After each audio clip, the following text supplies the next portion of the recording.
morning. It's nice to see all of you. My name is Willie Wolf, and I'm a member of the Cheyenne River Sioux tribe, which is in north central South Dakota, and I am Lakota.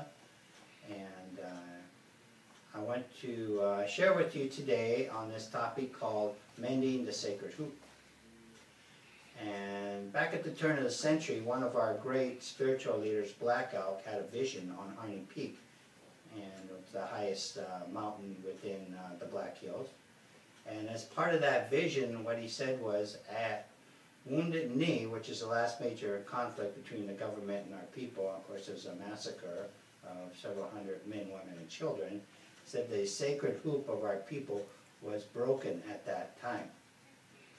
And there are a lot of different things that that involved, and it really relates back to the historical trauma that our people have been experiencing and culminated in that event. And I want to share some of those things with you because of the conflicts that we went through and the epidemics and some of these other events. You'll get a better idea of what happened when the sacred hoop was broken. And one of those had to do with the here you see Wounded Knee, a picture of it. I didn't show the actual picture of what happened at the massacre because I feel that re-traumatizes people. But here you see the gravesite there. And if you ever get a chance, I would definitely go see it. They're working on having a memorial there someday. And there's a number of people who have been working on that for years. Now, after the hoop was broken, and our people were placed on reservations, and that had been going on throughout the 1800s, and some of that carried over into the 20th century, we began to see some things we had not experienced in our communities before.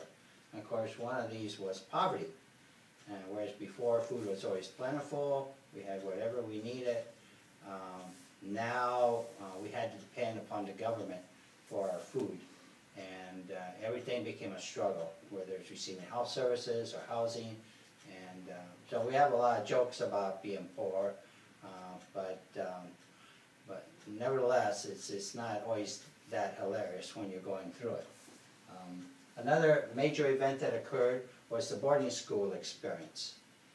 And of course, when the treaties were signed, one of the first things that our chiefs asked for was education. And the government said, yes, we will provide that to you. At the time, we didn't know, that is, as Indian people, we did not know what that meant. And what it meant was they were going to set up these boarding schools throughout the Indian country, and then our people were taken away from their homes. Oftentimes, you saw people from Alaska going all the way down to Oklahoma, and throughout Indian country, we saw these federal boarding schools. But then on top of that, there were also mission boarding schools by various churches throughout the country. So a large segment of our population received their education in that environment. It was a very, very harsh environment. And basically the goal was to assimilate and acculturate our people. And the research has shown that the source of all our dysfunctional behavior that we have as Indian people and in our families comes from the boarding school experience. So that's why that's such a major factor. Another thing that happened, and this was all going on at the same time, was the families were broken up. The traditional family, our, as we say, our extended family, our Tioshpae, was broken. And that happened in addition to the boarding school, which was one of the main reasons that occurred, because you had people like my mother went to boarding school from the time she was 6 till the time she was 18, and she was gone 9 months out of the year, and she wasn't able to have any contact with her family during that time. So in addition to that, we also saw a lot of our children being placed out of home in foster care, and these were by non-tribal members. And likewise, with a number of our children were adopted out. And once again, those were primarily by non-tribal members. And so this had a huge impact on the family structure and caused a great deal of stress, and something that we still continue to deal with today. But back at the turn of the century, this was part of the sacred hoop being broken. And another thing that we began to see is in the 20th century, there were some things that happened that helped mend the sacred hoops. I want to share some of those with you. And some of them were various acts of Congress. One of them was the Indian Reorganization Act, which was passed in 1934 and under the Roosevelt administration. And that was important because it slowed down the assimilation and acculturation process that the government had used as their primary policy. And tribes were able to have some control over their own affairs for the first time. In the 1960s, we saw the rise of Red Power. And at that point, many of our people became very angry about the practices of the government and the oppression and the racism that our people had experienced.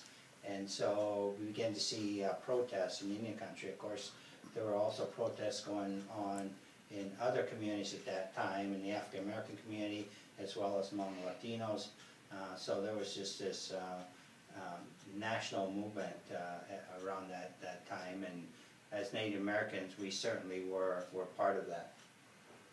In the 1970s, one of the first major acts that was passed was in 1975, actually, and it was called the Indian Self-Determination Act. And I talked before about the Indian Reorganization Act and how key that was in terms of strengthening tribal sovereignty. Now with the Indian Self-Determination Act, tribal governments were given even more responsibility in terms of managing their own affairs. And so we were able to move closer to becoming self-determined.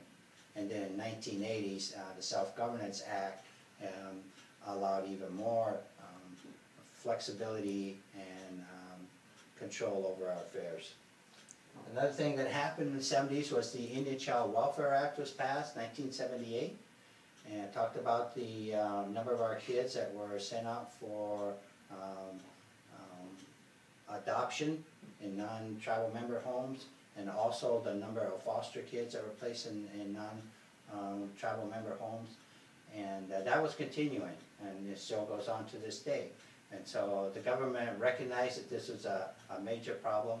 And so what the Indian Child Welfare Act did was it changed the policy so that before kids were placed out of the home within an Indian family, the first person that would have some say into whether that child stays at home or not is that immediate family that they're in.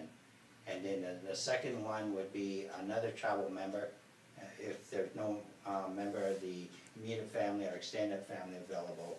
And so this really helps to stabilize those numbers. And while it's still far higher than we would like to see, the Indian Child Welfare Act has really made a big difference in terms of strengthening our families.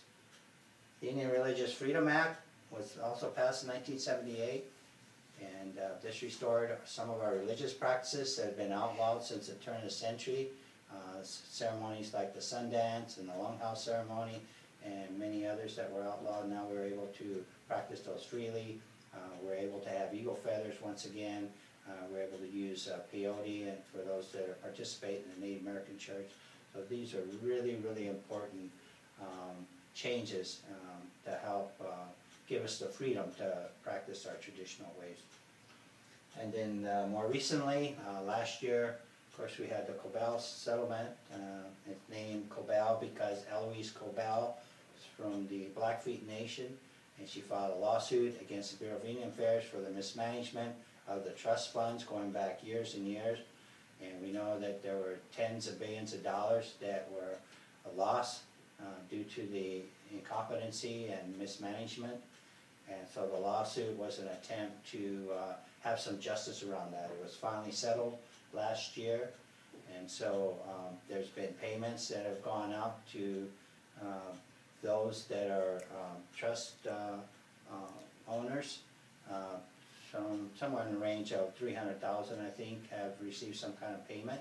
The other two aspects of the settlement are that there's money set aside for tribes to purchase some of their traditional homeland. So it's an attempt to deal with the fractionated land issue, which has been a huge problem within the reservation boundaries. And the last part of it was to provide an education fund of $1 billion in scholarships for the current generation to pursue college and other vocational technical opportunities. And after this, what we've seen is that some really exciting things are happening, and all as far as Mending the Sacred Hoop. And one of them is around 1970, eagles, or even before that, eagles, which is the national symbol for our country, but of course has even more significance for us as tribal people, was on the endangered species list. And a lot of it had to do with DDT. But once that was outlawed, I think around 1970, we began to see Wambly, or the eagle, surging back. And it's very common to see that here in the Northwest and the plains. Throughout Indian country now, we see the eagle soaring high and watching over us now. So that's a beautiful thing, and good, really excellent example of how the hoop's being mended. And along those same lines, at the turn of the century, around 1900, the previous century, it's hard to believe, but when, as my friend Harold Balmont calls them, the intruders arrived, he doesn't refer to them as Europeans, that it's estimated there were 60 million Tatanka or buffalo here in North America at that time. And they said when they would be in the herds and they come over, they take off running over the hills, it would be like an earthquake moving. And by 1900, there were less than 200 left. So they were almost exterminated here in North America. But there was an attempt to preserve them. One of the herds was in Oklahoma, another one was up on the Salish Kootenai Reservation. And because of preservation efforts and people managing them, they've come back. Just about all the tribes throughout the plains area, as well as many other tribes, now have their own buffalo herd. So it's been really wonderful to see the buffalo come back. And one last thing I want to mention is here you see the medicine wheel, which is a paradigm for wellness for our people, as many of you know.